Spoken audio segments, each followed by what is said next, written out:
Berdasarkan survei Kementerian Kesehatan tahun 2023, Nusa Tenggara Timur menempati posisi teratas dengan proporsi peminum alkohol tertinggi di Indonesia, yaitu mencapai 15,2% dari penduduk usia 10 tahun ke atas. Diikuti oleh Sulawesi Utara, Bali, Maluku, dan Papua, yang masuk dalam 5 besar dengan persentase yang cukup tinggi. Selain itu, Provinsi Papua Barat Daya, Sulawesi Tengah, Papua Barat, Kalimantan Barat, dan Gorontalo menempati posisi ke-6 hingga ke-10. Lah tumben gak ada Pulau Jawa ya?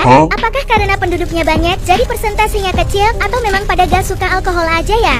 Di sisi lain provinsi seperti Jambi, Aceh, Kalimantan Selatan, Bengkulu, Sumatera Selatan, Sumatera Barat, dan Riau justru memiliki persentase peminum alkohol terendah, yaitu kurang dari 1%. Oh my God!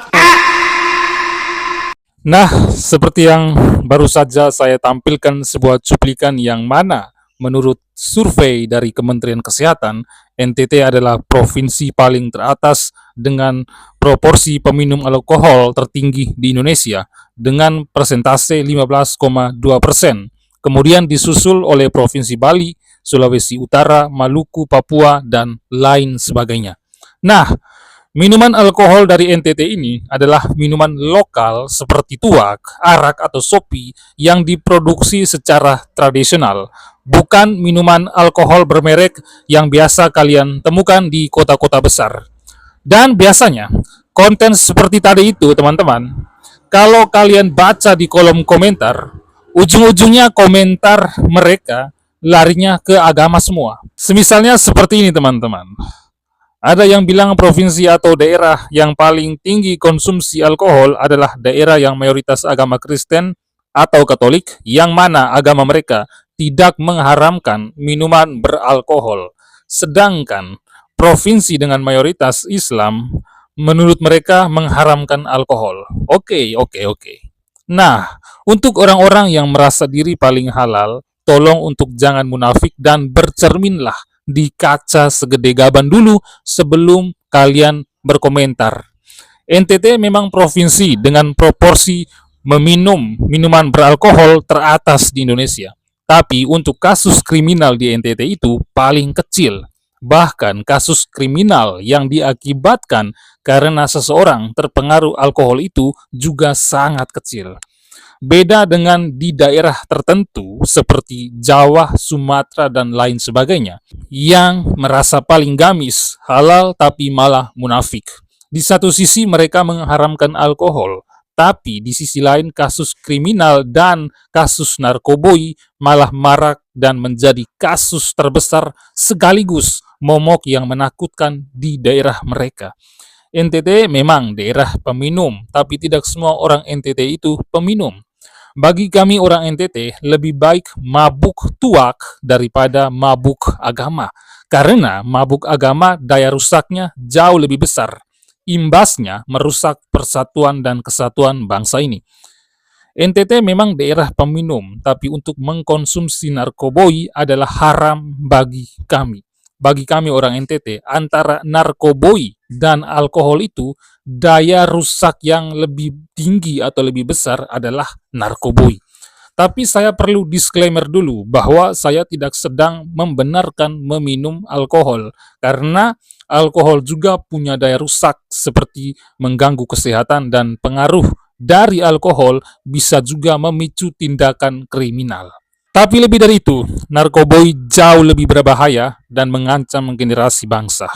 Nyatanya, daerah yang katanya paling islami di Indonesia seperti Aceh malah banyak ditemukan tanaman ganja, atau lebih dari itu, ada ladang ganja di sana Aceh.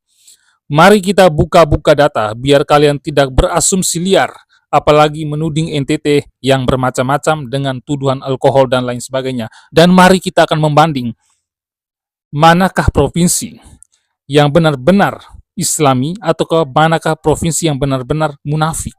Menurut data dari kepolisian, jumlah pengungkapan kasus narkoboy di Indonesia dirilis Januari 2024 yang terbesar ada di wilayah DKI Jakarta dan sekitarnya, yaitu 513 kasus. Kemudian disusul oleh Sumatera Utara 411 kasus dan seterusnya sampai pada Lampung. Pengungkapan kasusnya 137.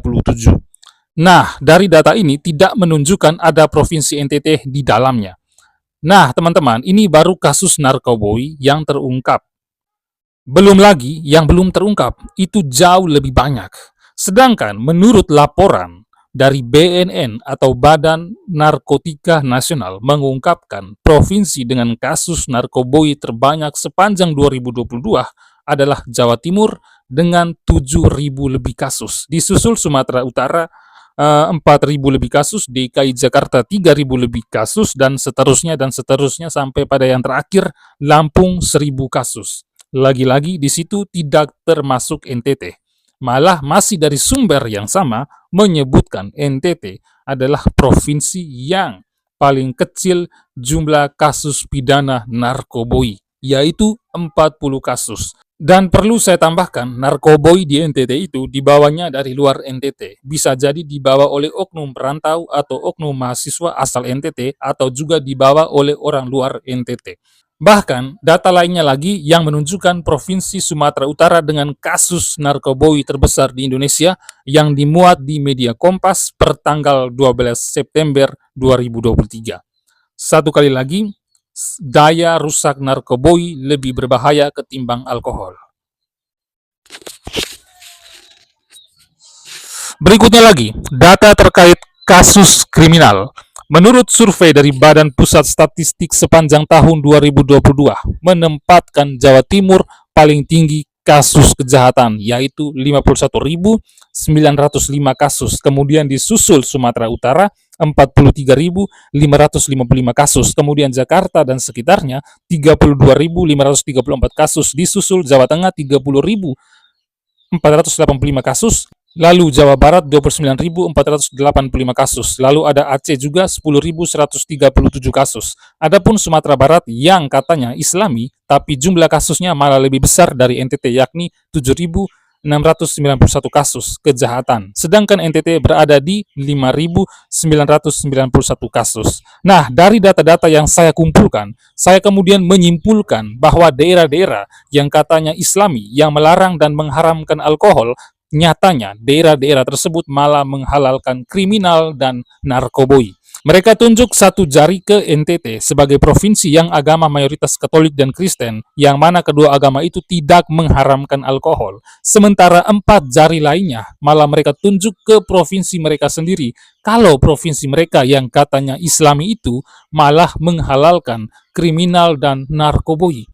Jadi begini teman-teman, seperti yang kita ketahui, tidak ada agama yang memerintahkan umatnya untuk minum alkohol, kriminal, dan narkoboy. Tapi itu karena perilaku dari pribadi atau kelompok masyarakat itu sendiri, dan sama sekali tidak ada sangkut pautnya dengan agama. Cuma lucunya ada orang yang SDM-nya rendah, yang kemudian menyangkut paut kebiasaan orang NTT yang minum alkohol dengan agama. Karena kalian sudah menyangkut pautkan kebiasaan orang NTT yang minum alkohol dengan agama mayoritas orang NTT yang tidak mengharamkan alkohol, maka saya juga membalasnya bahwa kalian yang daerah mayoritas Islami juga sama saja ngaku halal haram, tapi tidak mengharamkan narkoboy.